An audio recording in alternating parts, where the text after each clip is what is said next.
Lady Diana dikenal sebagai sosok yang tragis. Peristiwa dan aftermath kematiannya yang naas jadi sensasi perbincangan berita di tahun 97. Maka, sutradara Pablo Larraín yang sebelum ini menggarap biopik figur First Lady Jackie Kennedy yang juga tak kalah sedihnya, merasa lebih tepat untuk membuat kisah hidup Diana sebagai sebuah cerita tragis juga. Larraín mengarahkan film Spencer sebagai cerita tentang perempuan yang bagai burung terkurung dalam sangkar emas. Bukannya mau nyamain cewek sama burung, tapi memang Larraín menjadikan Spencer bukan sebagai biopik sejarah yang utuh, melainkan sebagai sebuah fabel yang berdasarkan kepada tragedi nyata. Dongeng yang benar-benar terus mengedepankan ketaknyamanan perspektif perempuan di dalam istana yang seperti penjara. Seolah terpenjara itulah yang membuat Lady Diana bisa relate kepada kita.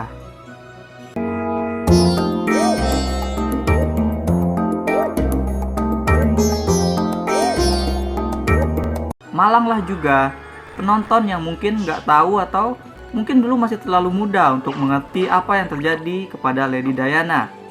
Karena Larraín tidak tertarik untuk berlama-lama menjelaskan masalah apa yang melatar belakangi kehidupan Diana Spencer yang jadi anggota kerajaan Inggris. Informasi latar belakang seperti soal rumah tangga Diana dengan Pangeran Charles yang sedang genting karena ada rumor affair, atau keadaan di istana itu sendiri, atau perihal eating disorder yang diderita Diana akan langsung ditampilkan saja di dalam narasi yang sudah disusun berpusat pada Natal, pada Minggu Natal di tahun 1991. Plot Spencer berpusat kepada eksplorasi perasaan Diana terhadap keluarga dan aturan dan gaya hidup kerajaan yang harus ia jalani sebagai istri dari putra mahkota. Diana datang terlambat ke Sandringham. Meski sepertinya dia memang beneran nyasar, tapi kita bisa melihat Diana menikmati keterlambatannya itu. Menikmati momen-momen saat dia ada di luar istana. Alih-alih berada di dalam, yang kalau di istana itu jadwal buka kado hingga pakaian yang harus ia pakai itu diatur. Dia nggak bisa milih dress yang wajib ia kenakan setiap kali jamuan makan. Bahkan jamuan makannya itu sendiri bisa jadi siksaan emosional bagi Diana. Bulimia yang ia derita bentrok dengan kewajiban makan dan berat badan yang harus ia patuhi. Tidak ada di ruangan itu yang tampak peduli pada kesehatan Diana. Dia justru dipandang sebagai pelanggar aturan oleh keluarga kerajaan. Dia nggak mau patuh. Kalung mutiara yang dipaksakan untuk dia kenakan itu pun lantas menjadi simbol kekangan bagi Diana. Film Spencer ini disebut banyak orang sebagai sebuah masterpiece. Dan itu benar. Spencer adalah masterpiece dalam menggambarkan ketaknyamanan yang kerap diderita oleh Lady Diana. Ambil adegan makan malam tadi sebagai contoh. Kita melihat si Diana sekali lagi terlambat masuk ke ruang makan. Dia mengenakan gaun hijau dan kalung mutiara yang sebenarnya enggan dia pakai. Kemudian prosesi makan malam mereka berlangsung dengan sangat kaku, lengkap dengan pelayan-pelayan yang sudah terlatih kayak militer. Mereka makan dalam diam, badan harus tegap, siku nggak boleh nyentuh meja dan segala macam. Tapi kita diperlihatkan ekspresi Diana yang masih belum menyantap sup hijaunya. Cara kamera merekam, editing yang dilakukan, plus permainan acting Kristen Stewart membuat kita merasakan sensasi yang tak nyaman. Kita seperti merasakan sejumlah pasang mata memelototi Diana. Konteks lain di sini adalah bahwa Diana punya kebiasaan untuk memuntahkan kembali makanannya. Jadi, dia justru diharapkan dengan tegas kali ini untuk tak melakukan itu lagi. Kecemasan Diana ditangkap oleh film dan kemudian digambarkan lewat adegan surreal berupa Diana merenggut lepas kalung mutiara yang ia pakai, lalu mutiara-mutiaranya berjatuhan ke dalam mangkuk sup. Lantas, Diana memakan sup itu, lengkap pakai topping mutiara-mutiara yang keras. Adegan gila yang beberapa menit kemudian diungkap sebagai bayangan dari Diana tersebut benar-benar efektif dalam menunjukkan seberapa besar tekanan di situ bagi perempuan ini. Ironis bagaimana Diana justru merasa lebih terkekang di rumah yang melindunginya 100% lewat aturan dan berbagai tata krama dibandingkan di luar, di tempat paparazzi diketahui akan mengintai kemanapun dia pergi. Kungkungan ternyata jauh lebih bikin stres. Gambar-gambar Spencer yang gorgeous banget memang dimanfaatkan dengan seefektif itu. Istana Sandringham bahkan udah kayak karakter tersendiri, dengan build up yang cermat terhadap bagaimana tempat mewah itu malah jadi seperti penjara. Kamera akan melayang memperlihatkan bentuknya yang tertutup. Lalu juga ada adegan demi adegan yang memperlihatkan betapa striknya di sana. Bahkan urusan dapur saja benar-benar diawasi oleh pasukan khusus. Dan Diana yang ada di sana berdiri sebagai presence yang mempertegas bukan hanya kecantikan, melainkan juga kontras keinginan untuk bebas dari kungkungan itu sendiri.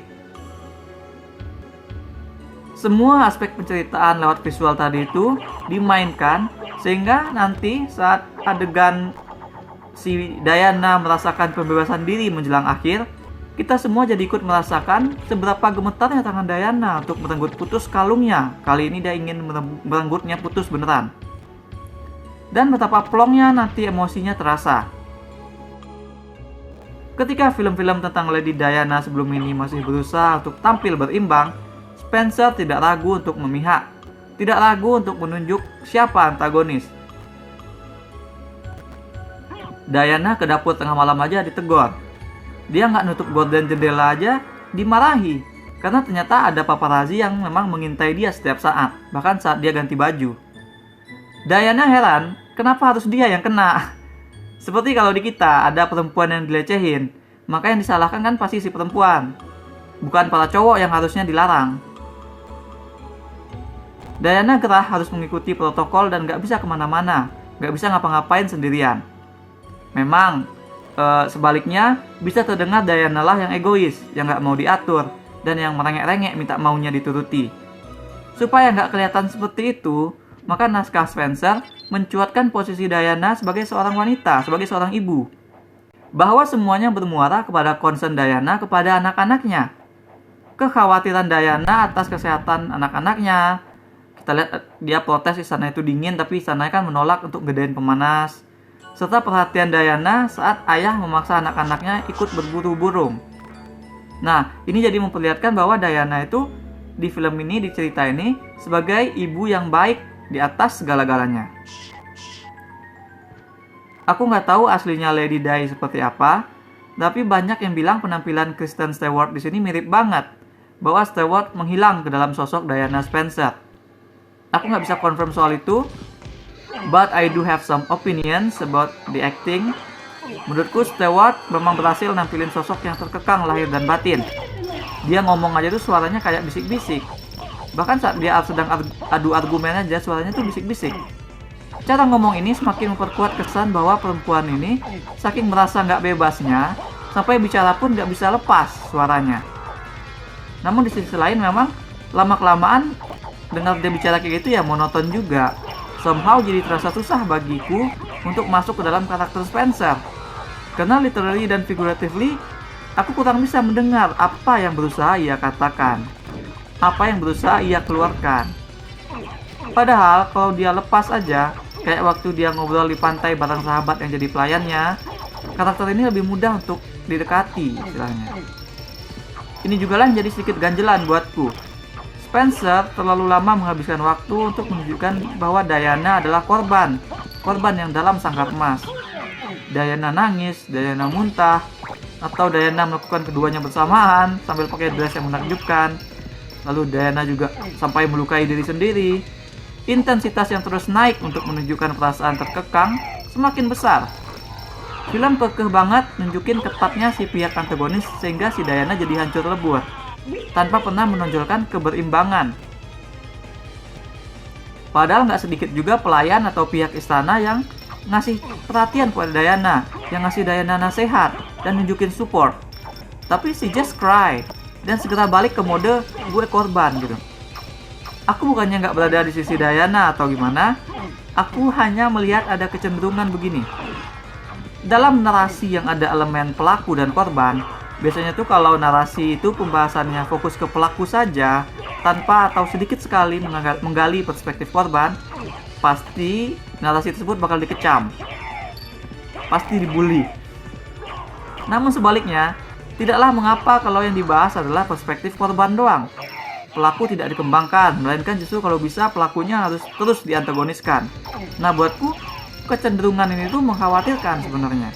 Membuat film jadi kentara banget, fokus nomor satunya kepada agenda, alias memihak tapi untuk kepentingan menggait marketing tertentu. Dan Spencer, aku hampir ngerasanya kayak gitu. Film ini membuat seolah Diana itu berada di tempat yang tidak dia mau, seolah dia jadi tawanan di sana. Penonton yang sama sekali nggak tahu siapa Diana, boleh jadi akan menganggap Diana dipaksa menikah, atau mungkin malah dia dijual kepada keluarga kerajaan. Padahal kan enggak. Diperlihatkan Diana bukan putri paman petani, bukan Diana yang di lagu Kus Plus. Diana putri bangsawan Eropa, rumahnya juga gede. Walaupun diperlihatkan memang dia hidup lebih bebas di masa kecil, tapi tentunya Diana tahu seperti apa lingkungan istana, tahu apa yang ia masuki ketika menikah dengan Pangeran Charles. Inilah yang harusnya diberikan konteks oleh film.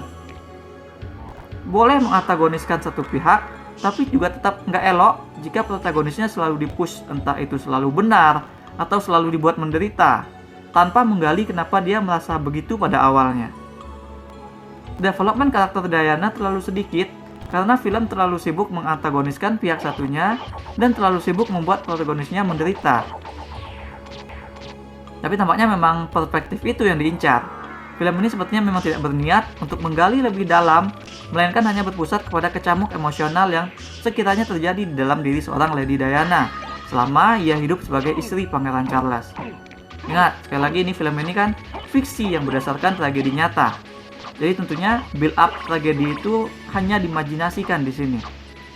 Dan untuk menghasilkan perasaan tak nyaman, terkukung dan stres karakter tersebut, film memang melakukannya dengan luar biasa. Hanya buatku, film yang 2 jam isinya memamerkan seseorang di posisi korban saja bukanlah tontonan yang menghibur atau yang benar-benar terasa penting. Buatku ya, mereka tak pelak memang hebat dalam menjadi cerita satu sisi atau cerita yang cukup egois. Aku berikan 7 dari 10 bintang emas untuk Spencer. That's all we have for now. Diana di kisah ini sering melihat vision dari cerita yang ia baca tentang Anne Boleyn yang dipenggal Raja Henry yang menolak menceraikannya.